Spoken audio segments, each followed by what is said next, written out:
और अब बात सूबे की मुख्य के करते हैं। दरअसल राजस्थान के मुख्यमंत्री भजनलाल शर्मा शुक्रवार को कैथल तिजारा विधानसभा क्षेत्र के असलीमपुर गांव पहुंचे।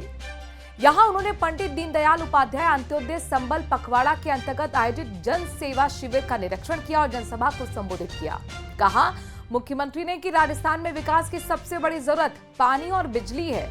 हमारी सरकार ने आरसीबी योजना, यमुना समझौता, देवास स्कीम, इंदिरा गांधी नहर सहित कई बड़ी योजनाओं पर काम शुरू कर दिया है। इसके अलावा प्रदेश में 2027 तक किसानों को दिन में बिजली उपलब्ध कराने और राजस्थान को बिजली के क्षेत्र में आत्मनिर्भर बनाने का लक्ष्य रखा गया है। कांग्रेस ने कितने पेपर लीक करने का काम किया। हमारे उस किसान के साथ भी उन्होंने धोखा दिया और उस युवा के साथ भी धोखा दिया। पिता पुत्र दोनों के साथ धोखा देने का काम किया तो कांग्रेस के लोगों ने किया।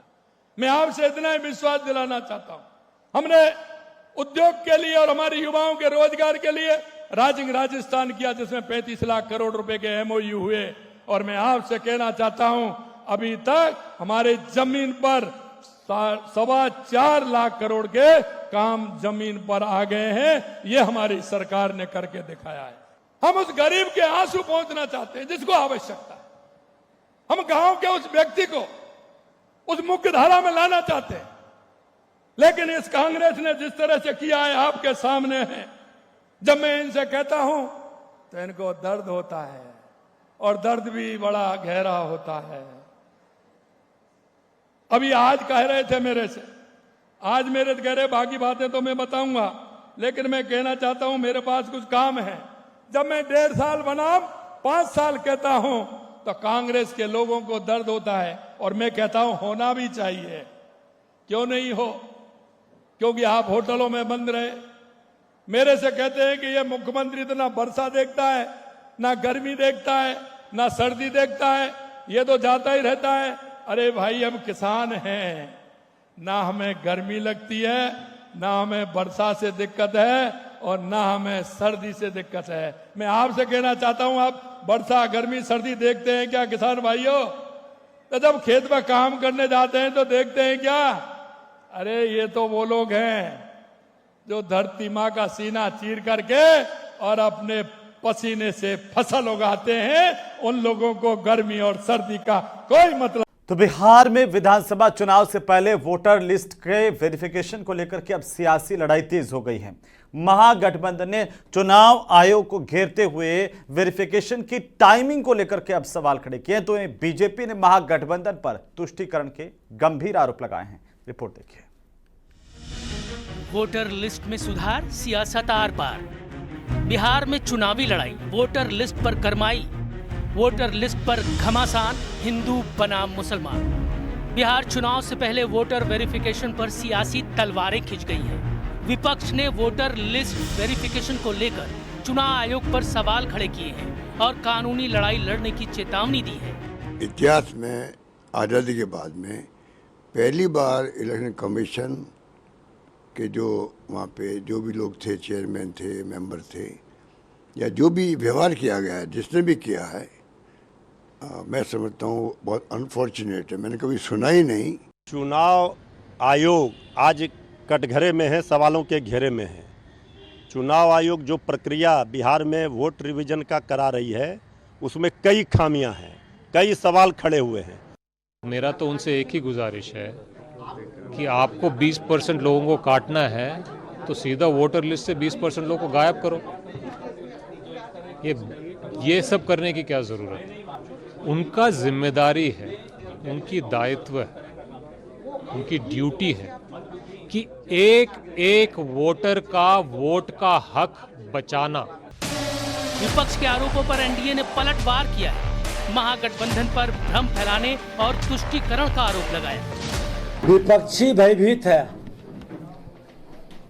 वो समझ रहा है कि मैं चुनाव हार रहा हूं, क्योंकि वोटर लिस्ट में जो गड़बड़ी, अब बूथ से जो जिन निकलता था लालू यादव का, वो जिन को खत्म करने का चुनाव आयोग पूरी व्यवस्था बना दिया है।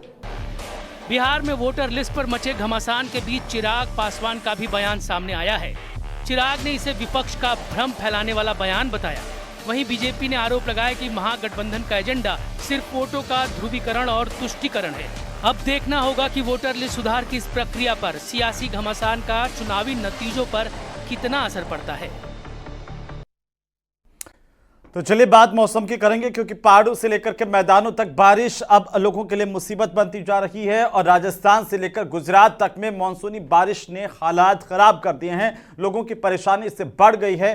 कई शहरों में इस वक्त बाढ़ जैसे हालात हैं, जहां तस्वीरें सामने आ रही है। उत्तराखंड से लेकर के हिमाचल प्रदेश तक में बारिश के साथ साथ अब लैंडस्लाइड की घटनाएं भी लगातार तेजी से बढ़ती हुई नजर आ रही हैं। ये रिपोर्ट देखिए।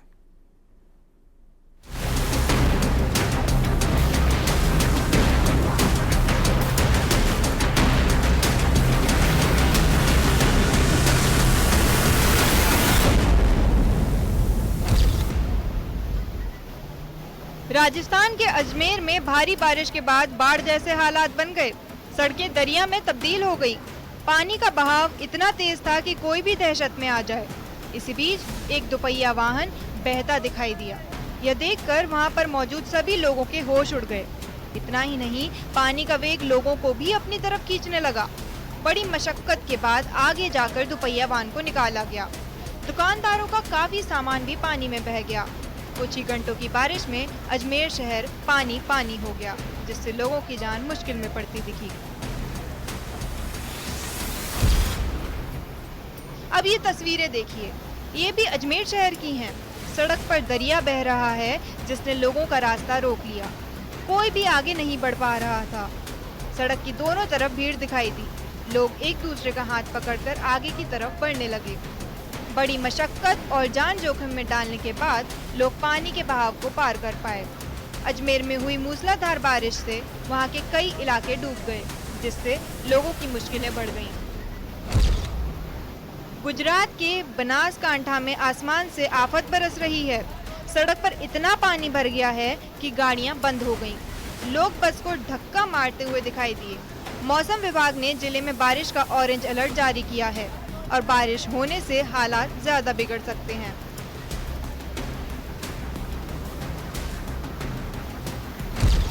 गुजरात के जामनगर में बारिश से बाढ़ जैसे हालात हैं। बारिश की वजह से यहाँ खोडियार माता का मंदिर डूब गया। इतना पानी भर गया कि मंदिर का केवल ऊपरी हिस्सा नजर आ रहा है।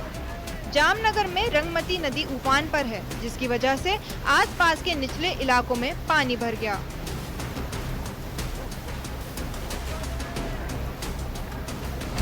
उधर हिमाचल प्रदेश के मंडी में उस वक्त कोहराम मच गया जब 2 मंजिला मकान अचानक भर कर गिर पड़ा।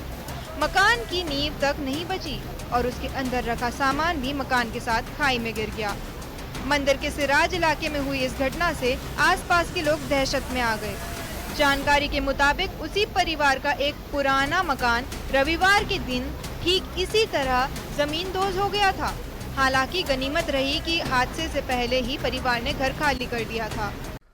तो चलिए अब बात करेंगे कांवड़ यात्रा की, क्योंकि कांवड़ यात्रा के दौरान पहचान छिपाने का मुद्दा अब लगातार गर्माता जा रहा है और सियासी गलियारों में यह मुद्दा अब तूल पकड़ चुका है।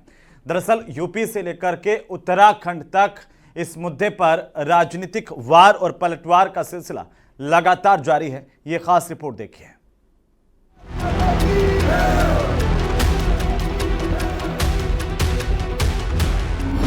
नेम प्लेट पर मचा सियासी घमासान। कांवड़ यात्रा से पहले पहचान की लड़ाई। यूपी से उत्तराखंड तक राजनीतिक उफान।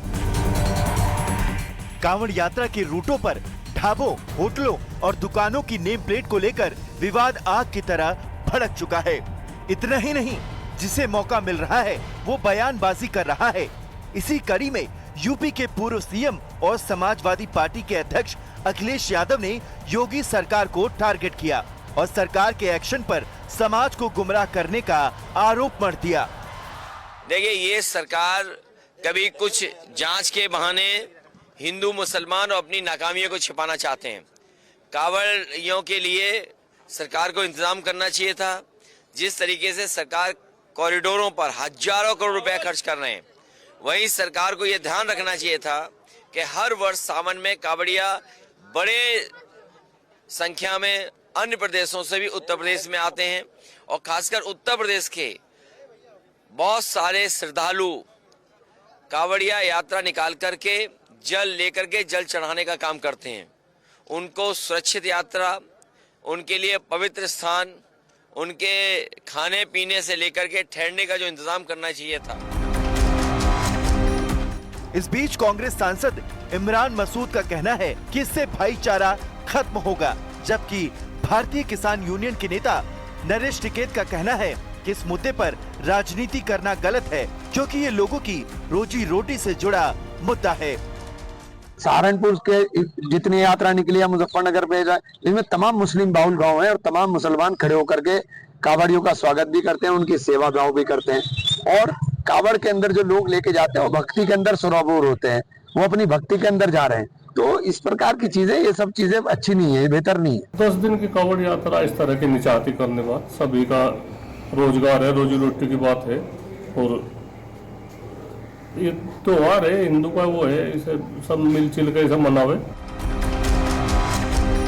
पहचान को लेकर छिड़े इस विवाद के बीच उत्तराखंड के सीएम पुष्कर सिंह धामी ने कांवड़ मेले की समीक्षा बैठक में सख्त निर्देश दिए हैं। उन्होंने कहा कि यात्रा के दौरान थूक जिहाद जैसी घटनाएं न हो और कांवड़िए नियम का पालन करें। उन्होंने यात्रा को शांतिपूर्ण और सुरक्षित बनाने की अपील की। जो रास्ते भर में जो दुकानदार होते हैं, खाद्य सामग्री जहाँ खाना मिलता है, वो सब शुद्ध होना चाहिए और कहीं किसी प्रकार की मिलावट न हो, कोई असंदिग्ध न हो। कांवड़ यात्रा आस्था का प्रतीक है, लेकिन नेम प्लेट विवाद ने इसे राजनीतिक के रंग में रंग दिया है।